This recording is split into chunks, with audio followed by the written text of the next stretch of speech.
Salam, salam, salam kasih, salam bertemu dalam nama Tuhan Yesus Kristus. Mari kita beri senyuman yang terbaik untuk orang kiri kanan kita. Ya, katakan saya gembira dapat bertemu Anda hari ini. Mungkin ini adalah, mungkin kita selalu duduk bersama tapi kita tidak pernah berikan senyuman. And do you know what? Senyuman adalah obat, ya, betul?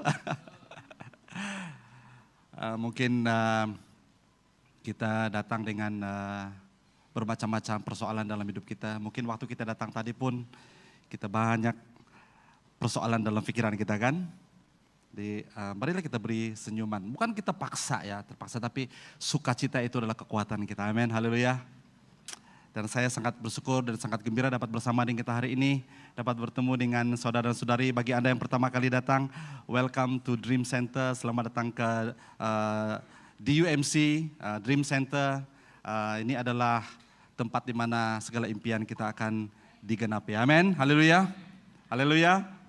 Saya terus semuanya bagi teman kawan lama saya, Pendeta Danu James Marzuki. Ya, thank you for... Ya, saudara Pendeta Danu datang melawat kita bersama dengan keluarganya, Dr. Tio, anak dia, dan bekal istrinya Dr. Joyce ya. Mereka ini adalah medical doctor. Mereka tidak lama lagi akan dinikahkan. Amin, haleluya. Jadi mereka datang di sini untuk liburan ini ya, persiapan kawin ya.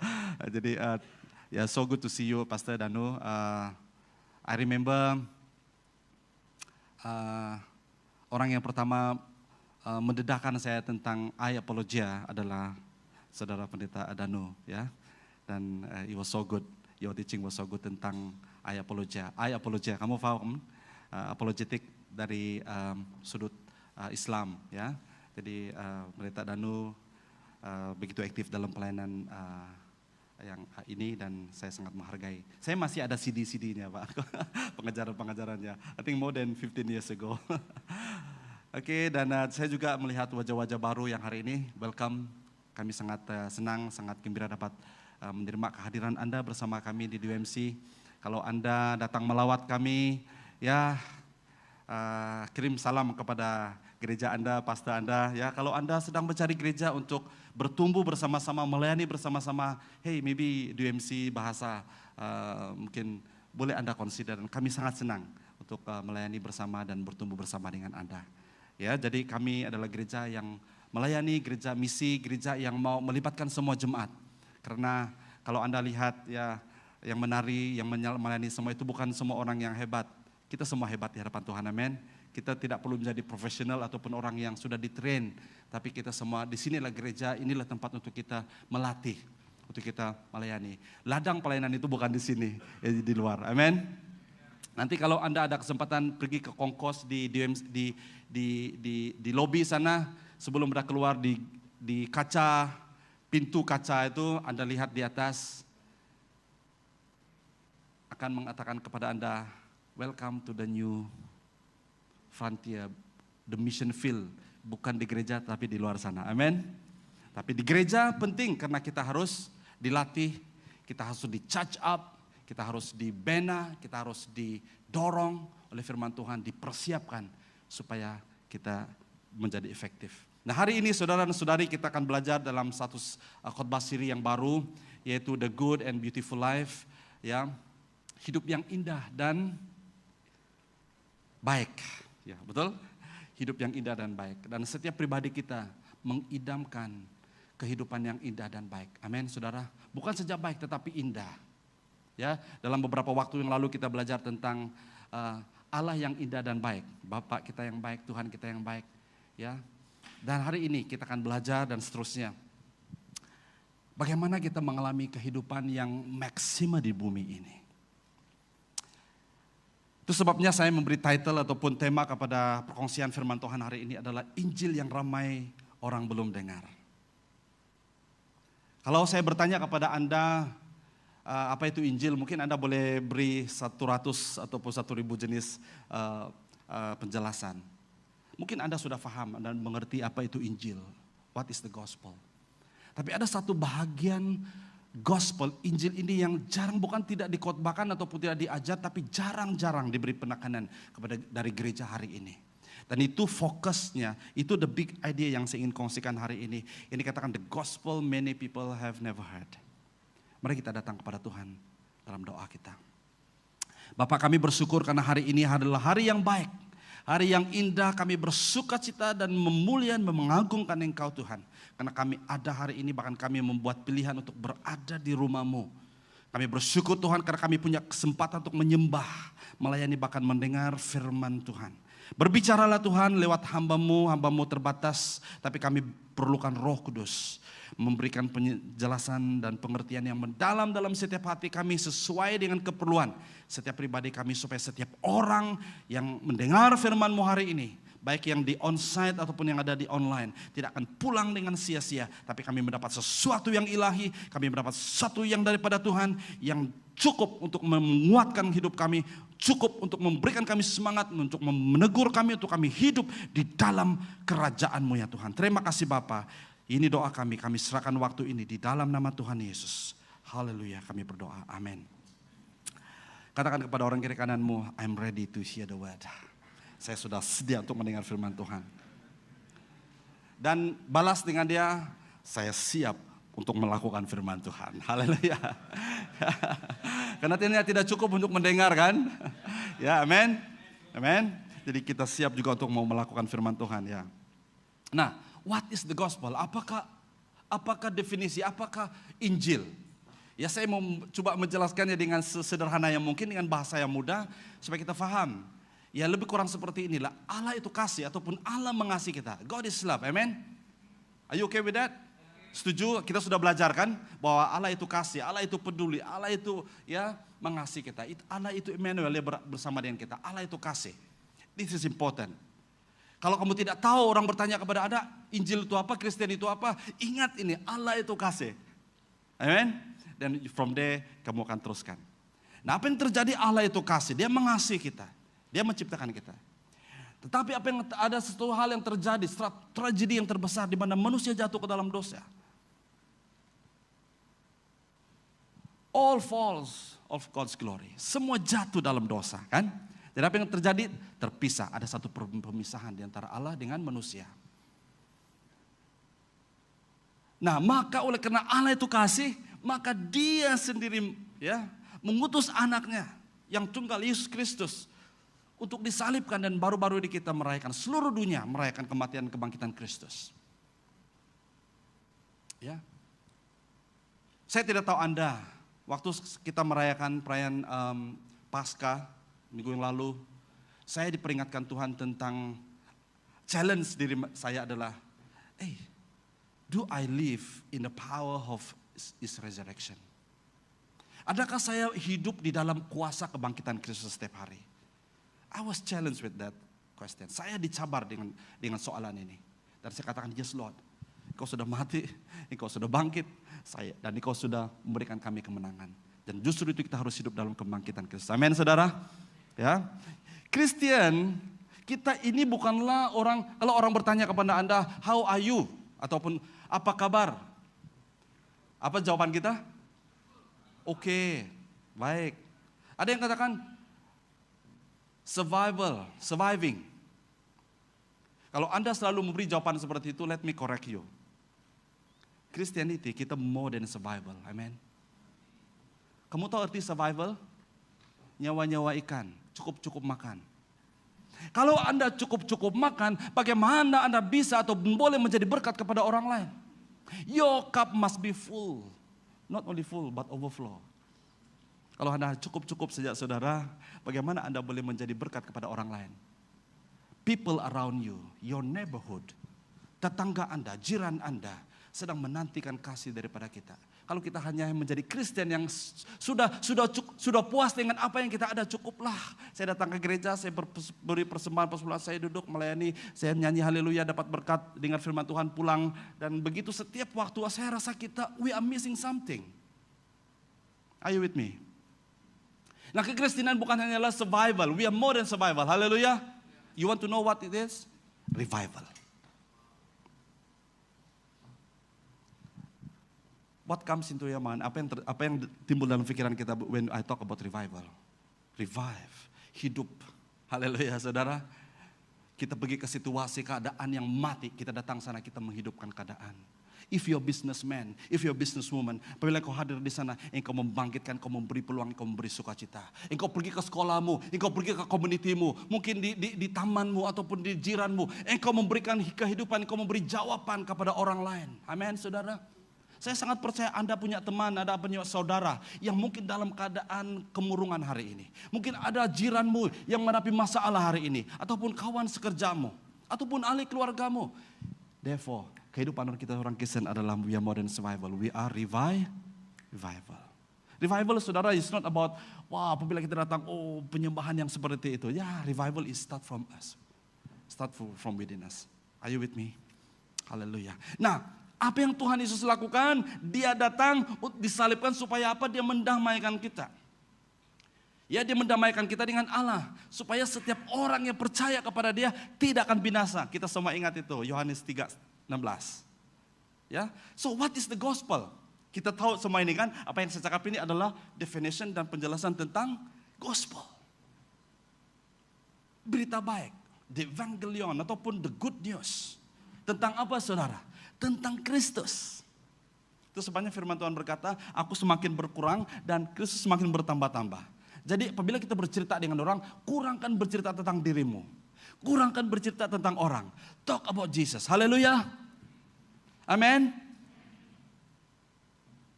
Kita harus busy, kita harus berani bercakap tentang Yesus. Yang kedua adalah tentang kerajaan Allah.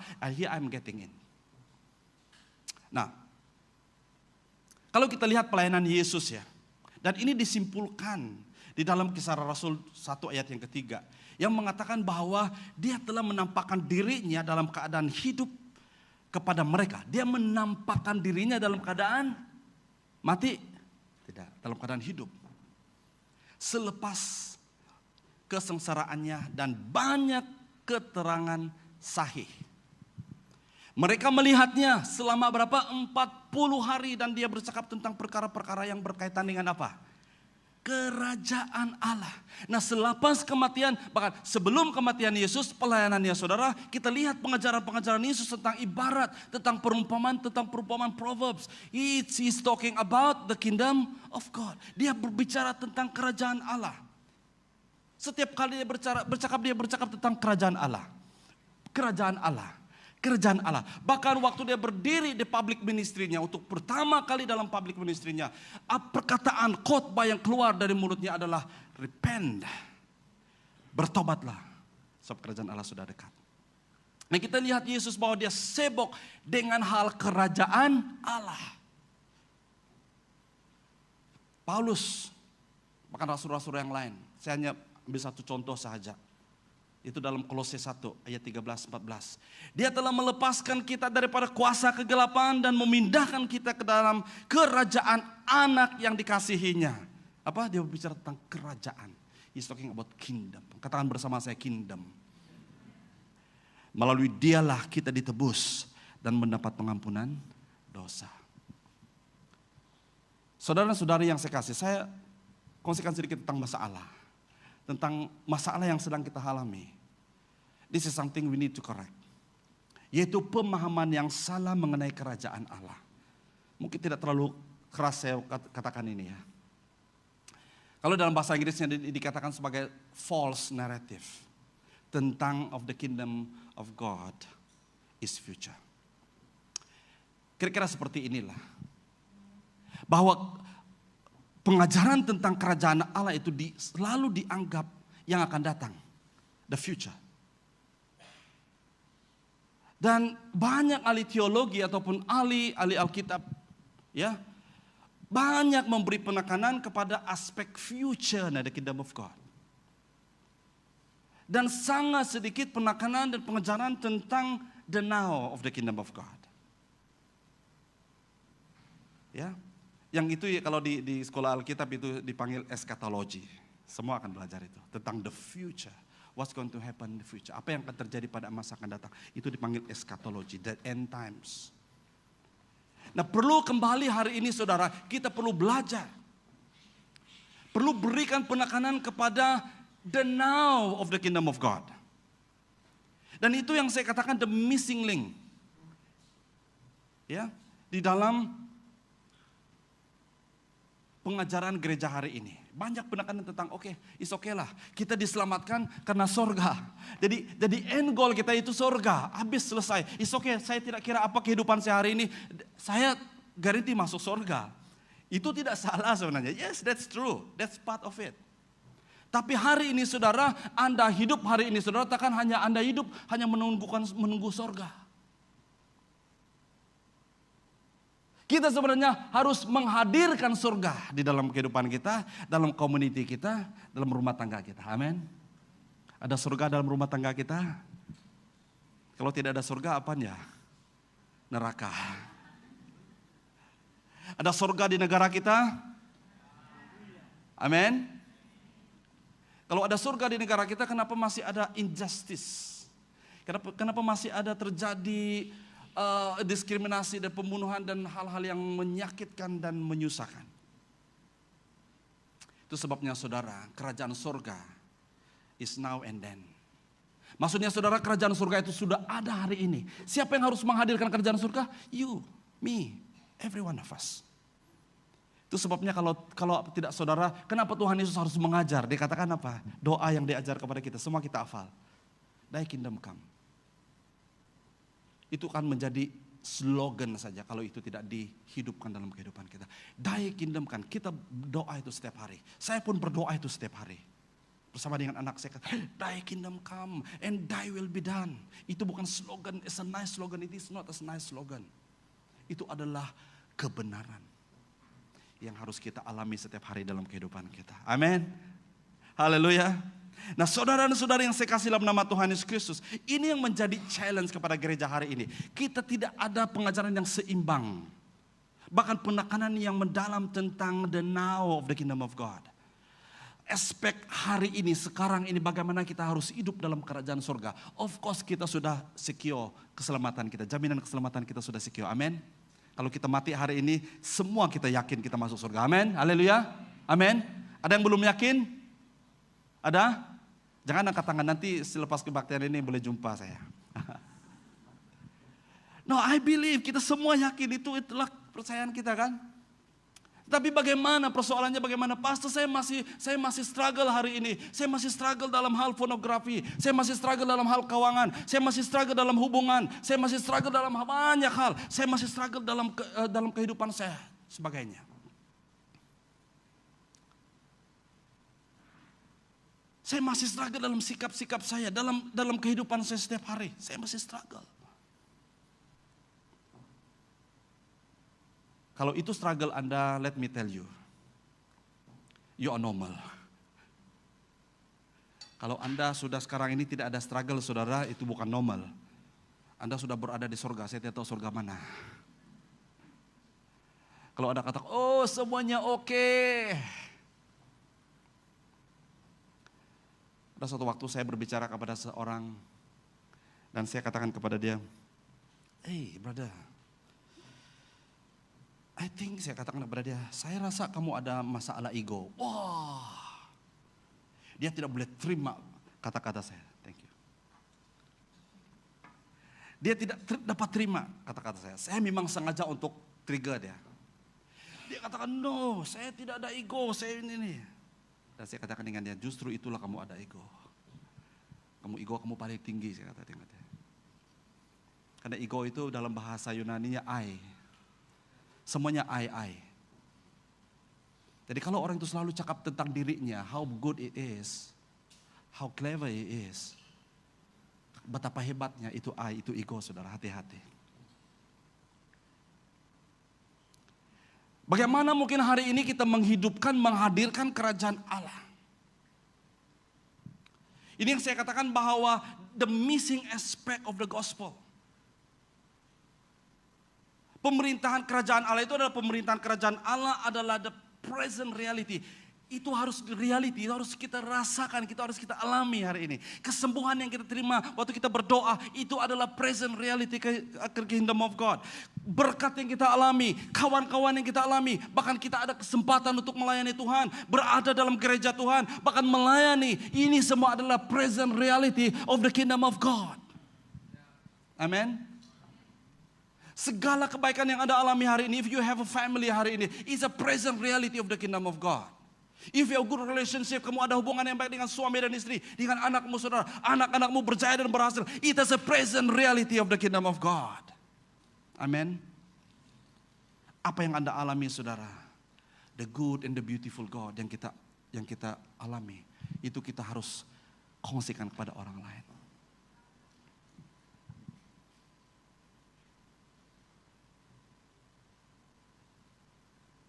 Kalau Anda ada bisnis yang baik hari ini, or if you have a church to attend, if you have cell group to attend, kalau ada pelayanan hari ini saudara, it is a present reality of the kingdom of God. It is not about you. Haleluya.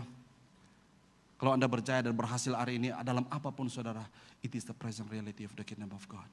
Dan itu bukan sempurna, belum sempurna lagi. Itu akan disempurnakan, akan datang. Tapi kita sudah diizinkan untuk mengalami itu, tes, merasakan dan mengalami kehadiran kerajaan Allah dalam kehidupan kita. Amin saudara. Nah, apa yang berlaku selepas kita menerima Injil dan menerima jaminan keselamatan?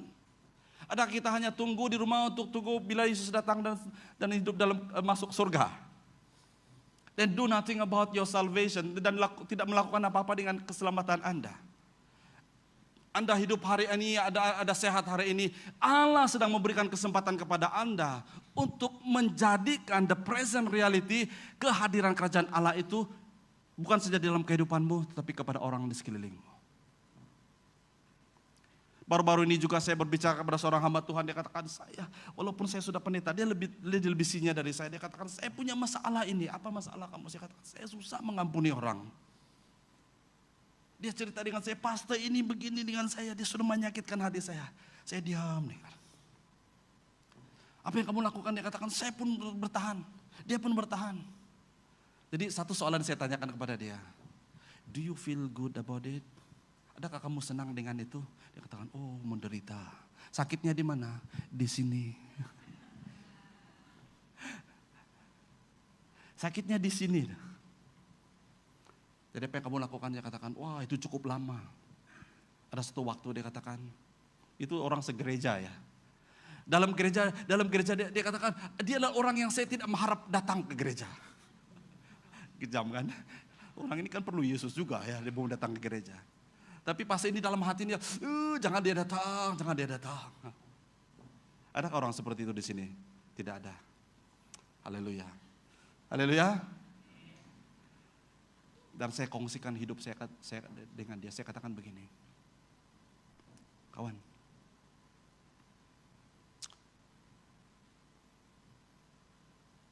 filosofi hidup saya adalah no enemy. Dalam arti kata lain adalah mudah mengampuni. Kita sebenarnya tidak ada musuh. Musuh kita bukan darah dan daging ya. Amin. Musuh kita adalah penghulu di udara, kuasa-kuasa gelap. As far as human is concerned, you can never afford to have enemy among ourselves. Itu firman Tuhan Yesus. Kita sudah dengar itu kan dalam khotbah-khotbah yang sebelum ini. Kasih. Bagaimana pastor, bagaimana saya mungkin mengampuni orang yang sudah bersalah kepada saya? Bagaimana mungkin saya sudah mengampuni orang yang menyakitkan saya, bahkan dalam kondisi saya hari ini, bagaimana saya mungkin menyakitkan orang ini? Saya susah hari ini karena orang ini. Hey, let me tell you. Orang yang selalu menyalahkan keadaan dan situasi adalah orang yang belum bertumbuh dalam Tuhan. Many times, bukan kadang-kadang ya, many times. Even often, selalu. Tuhan mengizinkan keadaan di sekeliling kita untuk menguatkan kita. Baik itu baik ataupun tidak, menyakitkan ataupun tidak. Dan selalu yang menyakitkan. Amin saudara. Nah kehidupan kita bukan kita hari ini adalah karena kita sudah menerima Injil, kita sudah mendapat jaminan keselamatan, pasti masuk surga dan kita duduk diam dan do nothing. Itulah yang menjadi salah faham di dalam pengajaran tentang Injil. Ya. The missing link atau the missing aspect of the gospel. Saudara, apakah gospel yang missing itu, saudara? Ini dia, yaitu Tuhan menjemput kita untuk mengalami kehidupan di dalam kerajaan Allah. Are you with me? Tuhan sedang menjemput kita. Mungkin Anda sudah mendapat jaminan keselamatan, saudara. Anda sudah menerima Injil. Anda sudah pelayanan pun. Tapi Anda punya pilihan yang terakhir ini. Mau hidupkah di dalam kerajaan Allah ini? Kalau Anda hidup mau hanya tunggu masuk surga saja, it's okay itu. Tapi saya rasa Anda adalah orang yang sangat malang. Karena the present reality of the kingdom of God. Kenyataan kehadiran kerajaan Allah di bumi ini adalah so real dalam kehidupan kita. And God wants, dan Tuhan mau supaya kita mengalami itu, saudara. Haleluya. Saya mungkin kira-kira berpikir seperti ini. Kalau kita masuk surga nanti kita tidak terkejut. Karena kita sudah ada budaya kerajaan Allah. Amin. Kita tidak jadi alien lagi. Masuk surga. Ini yang mana ya? Saya sudah salah tempat. No. Itu pikiran saya lah. Saya suka imajinasi. Jangan tanya saya, pasti itu di mana Bible-nya? The foretaste of the kingdom of God is here. Itu sebab kita berdoa. Kalau kamu berdoa, dia katakan berdoalah seperti ini. Datanglah kerajaanmu di bumi seperti di surga. Jadilah kehendakmu di bumi seperti di surga. Apa maksudnya, saudara? Dia mau saya dan Anda mengalami kerajaan surga di bumi. Nah, persoalannya adalah, dan di sini bagaimana hidup dalam kerajaan Allah sekarang. Ada 3 poin yang saya ingin suggest, yang saya ingin cadangkan kepada kita hari ini. Banyak, tapi saya hanya fokus kepada 3 ini. Pertama adalah bertobat. Katakan bersama saya, bertobat. Kita tidak suka dengar perkataan bertobat ini kan. Bapak saya ada di sini, message dia adalah bertobat. Dia banyak kali dia ingatkan saya, dia katakan, nak, walaupun kamu pastor, kamu bertobat juga. Hati saya, ya Pak, harus bertobat. There's a lot of truth in it. Tidak berarti kita sudah hamba Tuhan, kita pelayanan, kita sudah baca Bible, from cover to cover, kita tidak perlu bertobat lagi, no. Pertobatan itu adalah gaya hidup. Katakan bersama saya, gaya hidup. Kenapa kita harus bertobat? Karena kita mengaku we can't do anything without God. Bertobat itu berbicara tentang ketergantungan, because we cannot handle sin. Siapa di sini yang kuat dia boleh handle dosa?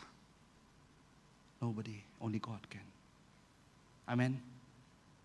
Kalau kamu katakan, pastor saya tidak mencuri, saya tidak buat jahat, saya tidak berompak, saya tidak buat ini. No. Yesus katakan no. Kalau kamu sudah dalam hati, kamu sudah marah dalam hati kamu, itu dosa sudah. Ya betul. Kamu sudah di dalam pikiran, belum lagi buat ini. Itu dosa sudah. Nah, kekudusan Tuhan itu we can never achieve without the anugerah Tuhan. Tapi Tuhan katakan you are orang kudus, kamu adalah saint. Dia mengatakan bahwa status kamu adalah orang kudus. Karena kita menjadi kudus hari ini, saudara, bukan karena perbuatan kita, usaha kita. Dia mati untuk menguduskan kita, saudara. Dia seperti envelop us dengan jubah kekudusan, kebenarannya. Walaupun diri ini berdosa, tapi dia telah envelop kita dengan kuasanya, dengan darahnya. Itu sebabnya, saudara, saya memberi penekanan waktu. Setiap kali kita mengambil perjamuan kudus, ambil masa itu untuk, ya, bukan setiap bulan 1 kali saja kita datang, Tuhan, minta ampun Tuhan. Setiap hari kita harus lakukan itu, saudara. Amin. You know why? Saya percaya ini akan suatu hal yang luar biasa dalam hidup Anda. Jadikan itu habit, jadikan itu gaya hidup Anda. Setiap kali sebelum Anda tidur, the best place, the best time, masa yang paling bagus bagi saya lah untuk bertobat adalah sebelum Anda tidur. Karena selepas Anda tidur tidak lagi ada peluang buat dosa kan? Kalau pagi, sepanjang hari itu ada peluang untuk berbuat dosa lah. Senang untuk berdosa hari ini, saudara. Macam-macam, melalui apa yang kita lihat, melalui apa yang kita buat, melalui apa yang kita cakap. Bahkan kita tidak buat pun kita boleh berdosa. Kita diam-diam pun itu boleh berbuat dosa. Betul? Tahu macam mana? Tiba-tiba ada orang memerlukan pertolongan di depan kita. Kita diam-diam saja. Tahulah kau, we don't do anything. Itu dosa. Sebenarnya kita boleh buat. Ada orang datang kepada kita minta pertolongan kepada kita, tapi kita ada dan kita mampu untuk menolong, tetapi kita tidak buat. Itu dosa. Itu Yakobus cakap. Dalam Yakobus. Nah itu sebabnya saudara berdosa ini, bertobat ini jangan jadikan ini satu bahasa rohani yang terlalu tinggi, yang takut kita sebut. Karena Yesus, the first word yang dia katakan, bertobatlah karena kerajaan Allah hampir tiba. Karena pertobatan itu sangat rapat, sangat berkaitan dengan kehidupan dalam kerajaan Allah. Haleluya.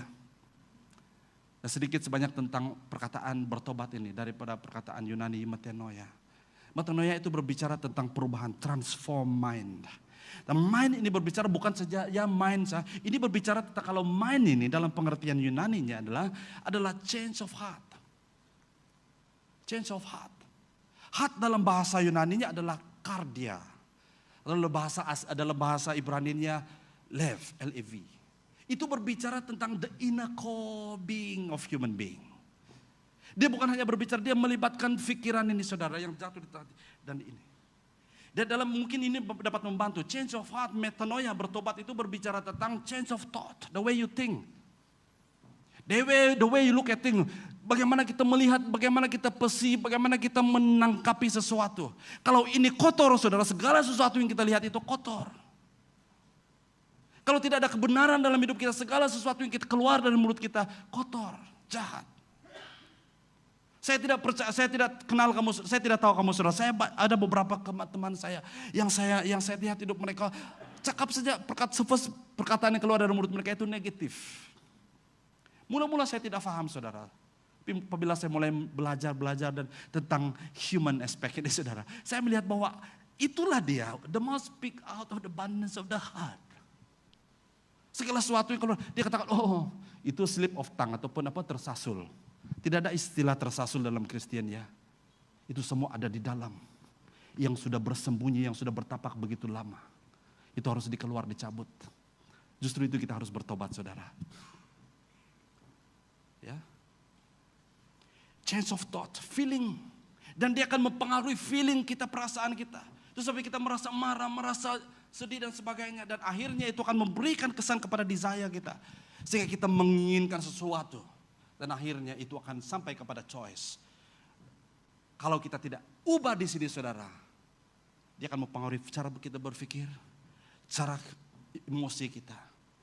Dan itu melahirkan keinginan-keinginan. Ya. Dan akhirnya itu akan mempengaruhi pilihan kita. Are you with me? Yang kedua adalah hidup dalam pimpinan Roh Kudus. Hidup dalam kerajaan Allah adalah hidup yang dipimpin oleh Roh Kudus. Dalam Roma 14:17 berkata, kerajaan Allah bukan soal makan minum. Kalau orang mau beragiu dengan Anda, kalau orang mau fasting month, kalau orang datang kepada Anda berdebat tentang Anda tentang makan minum, silakan saudara.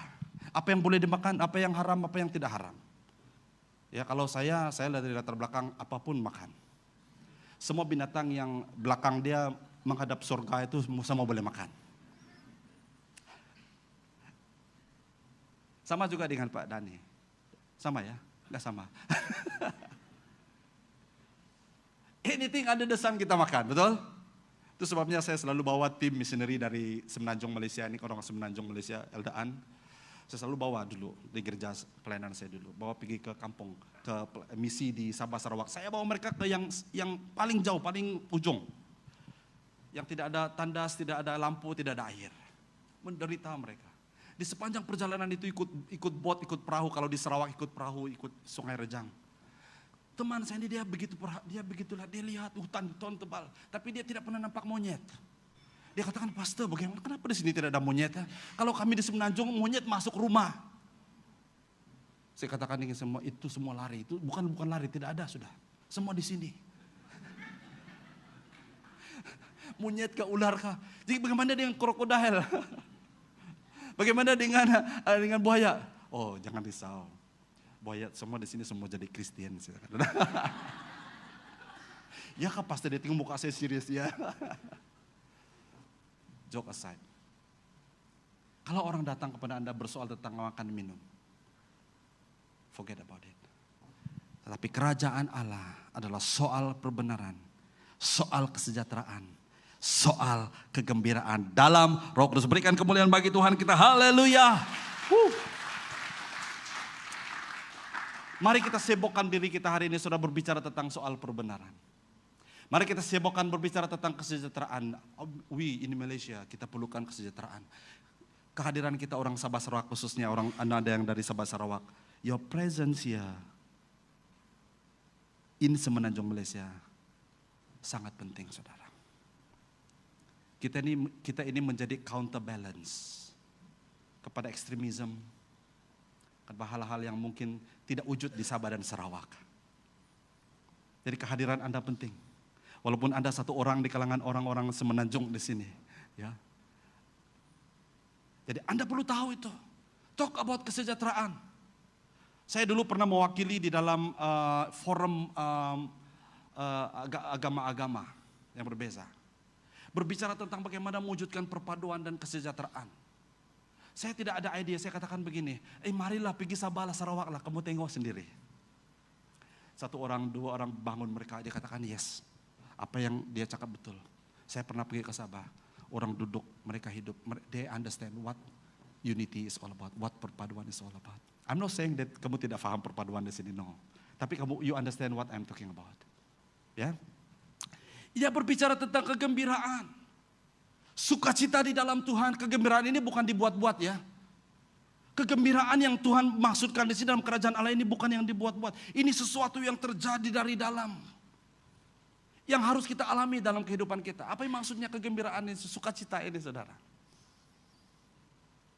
Apapun yang terjadi kepada orang-orang mengaki hamun kita, orang menghina kita, orang jahat dengan kita, orang fitnah kita, orang buat tidak baik kita masih memiliki kegembiraan di dalam Tuhan. Haleluya, saudara.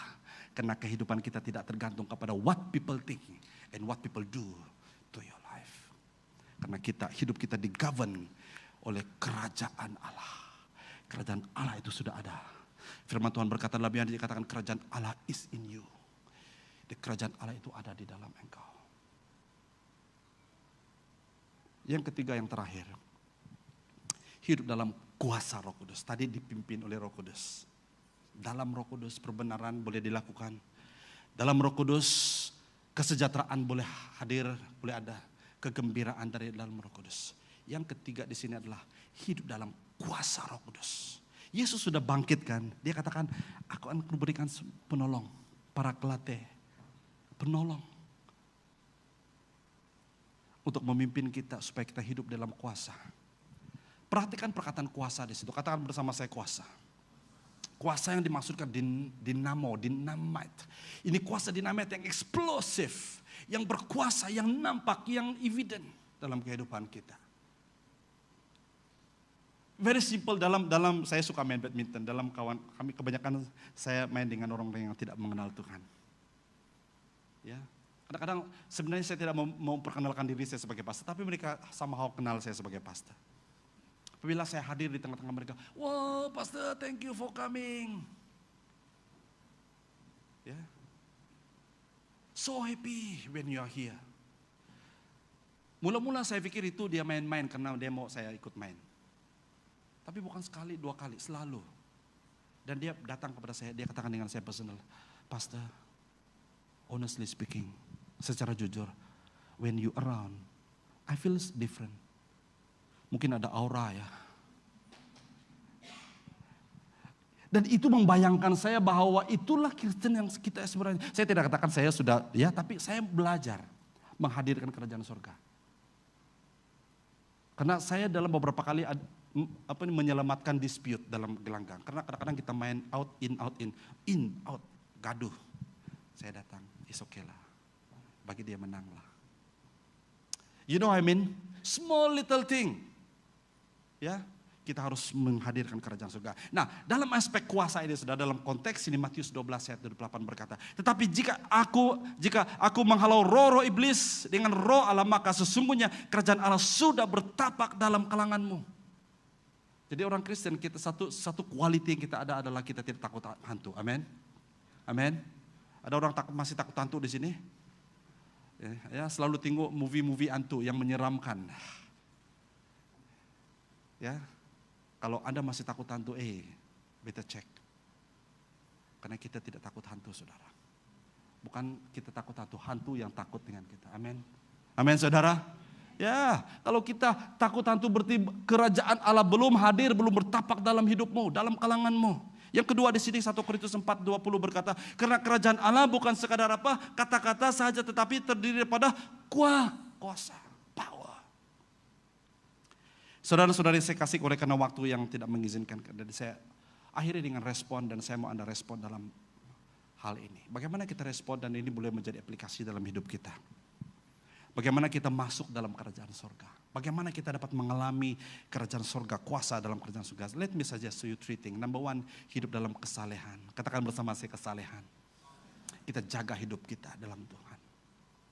Kita jaga kekudusan kita. Dalam Matius 5 ayat 20 berkata, maka aku berkata kepadamu, sesungguhnya kamu tidak akan masuk kerajaan surga jika kesalehanmu tidak lebih daripada kesalehan ahli Taurat dan orang Farisi.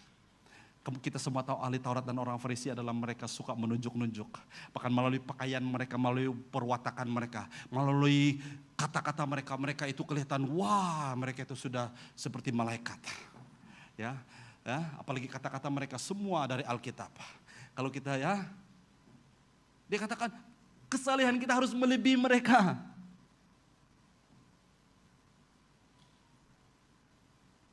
Saya tidak mau terlalu dalam ini. Yang kedua adalah trust. Katakan bersama saya trust. Trust ataupun iman lah ya, percaya, trust. This is something very important, very crucial. Saya ada khotbah tentang ini, Allah yang kita percaya, Allah yang trustworthy God. Dalam Markus 10 ayat 15 berkata, sesungguhnya aku berkata kepadamu, sesiapa yang tidak menerima kerajaan Allah seperti anak kecil tidak akan masuk ke dalamnya. Wow, bila saya merenungkan ini ayat firman Tuhan yang sederhana bahkan kita dengar selalu. Kalau tidak menjadi seperti anak kecil. Anak kecil ini ada karakteristiknya ataupun ciri-cirinya kan. Salah satu karakteristik ciri-ciri anak kecil ini adalah dependence on their parents. Mereka tidak boleh buat decision sendiri. Mereka tidak boleh cari makan sendiri. Mereka tidak boleh save mereka tidak boleh melindungi diri mereka sendiri. Ini yang Tuhan Yesus maksudkan, menjadi seperti anak kecil ini. Bukan menjadi bodoh ya. It's far from bodoh ataupun tidak tahu apa-apa. No, it's not about that. Adalah trust of a son or a daughter, anak kecil yang menaruhkan 100% kepercayaan kepada orang tuanya. Begitulah kehidupan kita saudara untuk kita hidup dalam kerajaan surga.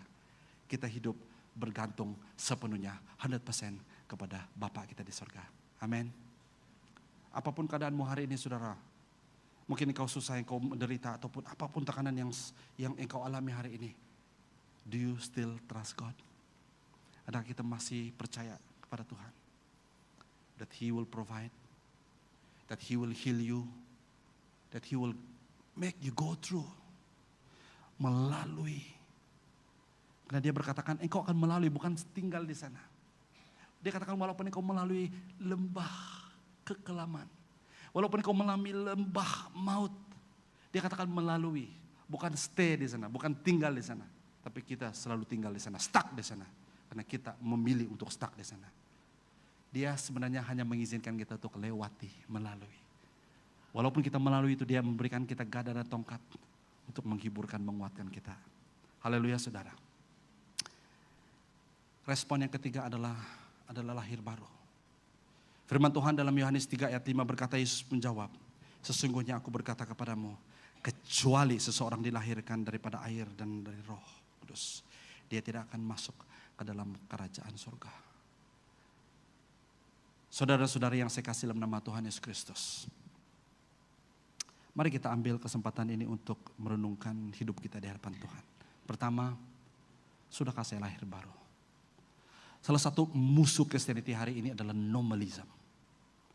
Nominalism adalah orang yang sudah biasa, oh saya Kristen, oke saya hidup begitu saja, Kristen. Itu satu threat, ancaman yang begitu besar dalam kehidupan kita. Ada satu kata-kata yang saya baca baru-baru ini, dia katakan bahwa apa yang paling kita takuti sebenarnya bukanlah masalah-masalah lain. Tapi the word comfort. Dia katakan comfort adalah musuh. Berada dalam zona selesa. Comfort sebenarnya adalah musuh kita yang utama. Dan itu yang membuatkan Daud jatuh dan hancur. Jatuh ke dalam dosa karena comfort. Jadi hati-hati dengan comfort saudara yang Tuhan berikan kepada kita. Mari kita gunakan comfort yang ada supaya kita boleh menjadi berkat kepada orang lain. Soalan yang kedua, adakah kita sudah benar-benar lahir baru? Lahir baru basically adakah kita ada hubungan dengan Tuhan? Do you really know your God? Do you talk to God? Do you hear God? Adakah kita dengar dan berbicara dan berkomunikasi dengan Tuhan dalam kehidupan kita? Adakah kita mengalami kuasanya dalam kehidupan kita? Do you really trust God? Adakah kita betul-betul percaya kepada Tuhan? Adakah kita hidup dalam kesalehan dan kekudusan? Adakah kita selalu datang kepada Tuhan dengan hati yang hancur dan katakan, Tuhan, I'm wrong. Saya sudah berdosa, saya sudah salah. Ampuni saya Tuhan. Bolehkah kita, beranikah kita datang kepada orang yang menyakitkan hati kita, datang kepada friend, I'm so sorry, I've done wrong to you. Saya sudah salah. Walaupun kita rasa dia salah, tapi kita katakan, can you forgive me? Baru-baru ini juga saya melepaskan pengampunan kepada seorang, dan walaupun saya rasa dalam pikiran saya macam mana saya boleh salah? Saya boleh argue sebenarnya. Tapi waktu dia katakan dia begitu apa dengan saya katakan satu perkataan saja, dia marah. Dia marah dengan saya. Dan satu perkataan saya katakan, I'm sorry. The moment I say that, saya minta maaf. Saya minta maaf. Saya minta maaf. Saya mulai melihat dia mulai reda. Dan saya sangat percaya saudara ada kuasa di dalam pengampunan. Amin. Mari kita duduk kepala berdoa. Maybe firman Tuhan hari ini sederhana untuk kita. Tapi saya mau mencabar kita hari ini untuk mengambil respon. Apapun bahagian firman Tuhan yang Anda dengar hari ini. Yang mungkin Roh Kudus berbicara dalam hatimu.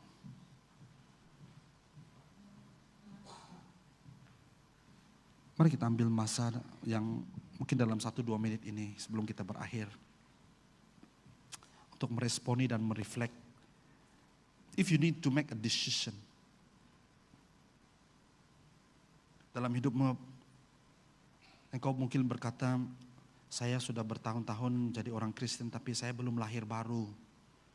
Saya belum benar-benar terima Yesus dalam hidup saya sebagai Tuhan dan Juru Selamat. Saya hanya sebagai orang Kristen dari lahir.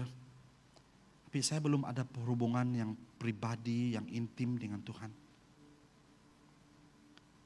Jika itu adalah saudara, itulah kerinduan hatimu hari ini saudara.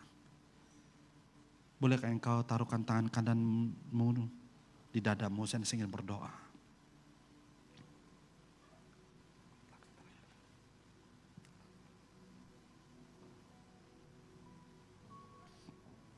Dalam keadaan sikap berdoa di hadapan Tuhan. Di dalam hatimu, dalam hati kecilmu berkata, yes, itu saya. Saya mau rindu. Saya sudah tahu firman, saya mungkin sudah datang ke gereja, saya pelayanan juga. Tapi saya belum ada personal relationship with God. Dan Anda rindu pada hari ini, engkau katakan, yes Lord. It is me, itu saya Tuhan. Saya mau dekat dengan engkau, saya mau memberikan hidup saya.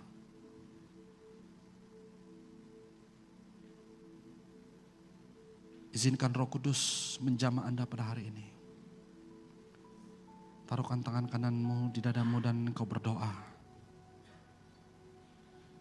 Dan engkau ikut saya berdoa. Tuhan Yesus, saya mengaku saya berdosa. Dan saya percaya bahwa Engkau telah mati dan bangkit. Engkau telah menebus saya dari dosa. Dan hari ini saya percaya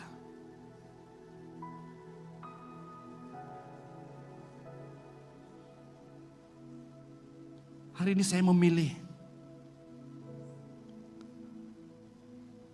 Hari ini saya menjemput. Hari ini saya mengundang Roh Kudus menjamah. Hari ini saya membuat keputusan untuk membuka hati saya seluas-luasnya, menerima Engkau Yesus sebagai Tuhan dan penyelamat saya. Hari ini Roh Kudus jamah, pulih, bentuk saya menjadi pribadi yang Engkau inginkan. Terima kasih Tuhan. Inilah hidupku, kuserahkan padamu. Jika selama ini Anda struggle dalam hal kesalehan, kekudusan, jatuh bangun, mungkin ada ikatan-ikatan yang mengikat Anda sehingga Anda struggle.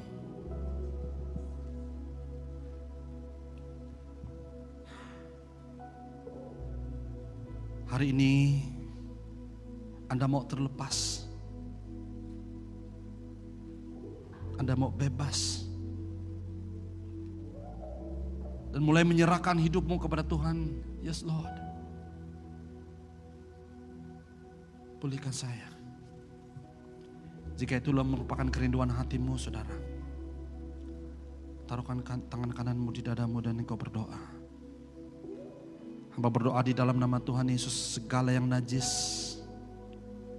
segala yang tidak benar dalam hidup kami, segala keterikatan, segala addiction di dalam nama Tuhan Yesus, hamba patahkan, hancurkan dalam nama Yesus.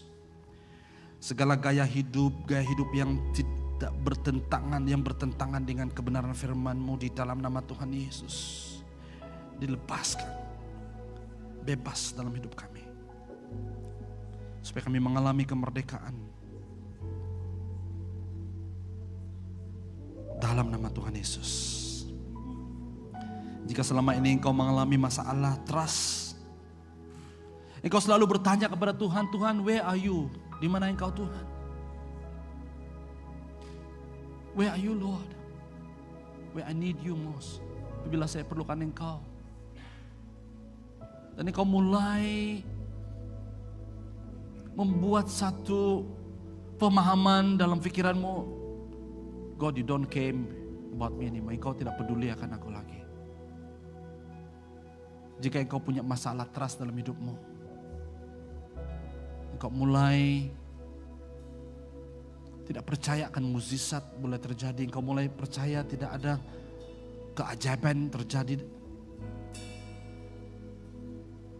Kau datang kepada Tuhan dengan sederhana.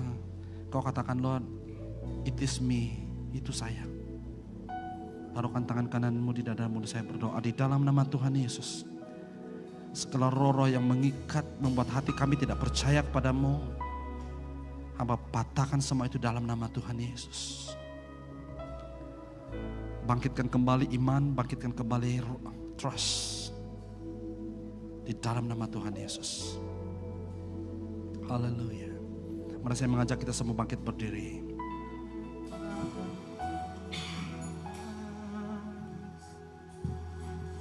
Segala kebaikan-Mu, segenap hatiku menyembah-Mu Yesus. Ku bersyukur padamu, dengan apa akan ku balas segala kebaikan-Mu. Segenap hatiku menyembah-Mu Yesus. Ku bersyukur padamu, dengan apa akan ku balas? Dan apa akan ku balas segala Allah yang baik, Allah yang boleh dipercaya. Menyembahmu Yesus, ku bersyukur padamu selamanya. Thank you Lord.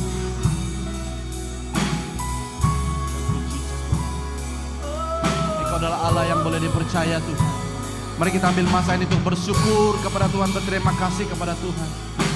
Karena Dia adalah Allah yang baik. Oh, kami mau hidup dalam kuasa kerajaan-Mu ya Tuhan. Thank you, Jesus. Allah yang setia, Bapa yang mulia, kasih-Mu besar Tuhan, Kau pulihkan hidupku. Yes, Lord. Kaulah harapanku, hidup di dalam-Mu. Terima kasih Tuhan, Kau selamatkan hidupku. Dengan apa kan ku malas segala kebaikan-Mu. Segenap hatiku menyembah-Mu Yesus, ku bersyukur padamu. Dengan apa kan ku balas segala kebaikan-Mu. Segenap hatiku menyembah-Mu Yesus, ku bersyukur padamu. Oh Tuhan, kami bersyukur Tuhan, kami segenap hatiku menyembah-Mu Yesus, ku bersyukur padamu. Dengan apa kan ku balas segala kebaikan-Mu. Segenap hatiku menyembah-Mu Yesus, ku bersyukur padamu.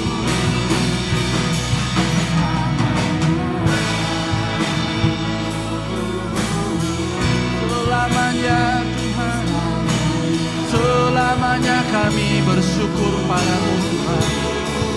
Selamanya,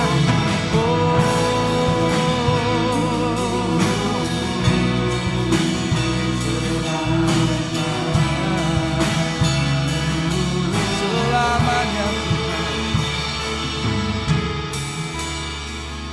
Haleluya, terima kasih Tuhan. Selamanya kami mau bersyukur kepadamu karena Engkau adalah Allah kami. Tuhan, kami tidak pernah meninggalkan kami. Hamba berdoa pada hari ini Tuhan bagi setiap jemaat Tuhan. Bila mulai hari ini Tuhan, kami dengan secara intentional, secara sengaja kami mau menghadirkan kerajaan-Mu di community kami, di tempat di mana kami berada. Karena kerajaan Allah itu ada di dalam kami, ada di dalam setiap orang yang percaya, setiap orang yang mengaku Yesus Kristus Tuhan, setiap orang yang mempunyai roh, yang mempunyai kehidupan di dalam Engkau Tuhan, mengalami dan ada kerajaan-Mu Tuhan. Aktifkanlah kerajaan-Mu Tuhan dalam kehidupan kami. Thy kingdom come and Thy will be done on earth as it is in heaven. Dimanapun kami berada Tuhan, kami menghadirkan kerajaan-Mu. Terima kasih Bapa. Jemaat Tuhan yang dikasih, pulanglah Dan terimalah doa berkat ini. Angkat tanganmu dan terimalah doa berkat. Tuhan berkuasa memeliharamu supaya kamu tidak tersandung. Dan membawamu ke hadirat niat dengan mulia tanpa cacat celah dan dengan penuh sukacita. Dialah Allah yang esa, penyelamat kita melalui Yesus Kristus Tuhan kita. Bagi dialah segala kemuliaan, kehormatan, keagungan, dan kekuasaan dari dahulu, sekarang, sampai selama-lamanya. Di dalam nama Tuhan Yesus Kristus, kami berdoa dan mengucap syukur. Dan setiap anak-anak Tuhan yang percaya yang diberkati Tuhan, mari kita sama-sama katakan amin. Beri tepuk tangan untuk Tuhan kita. Haleluya. Haleluya. Tuhan, silakan duduk.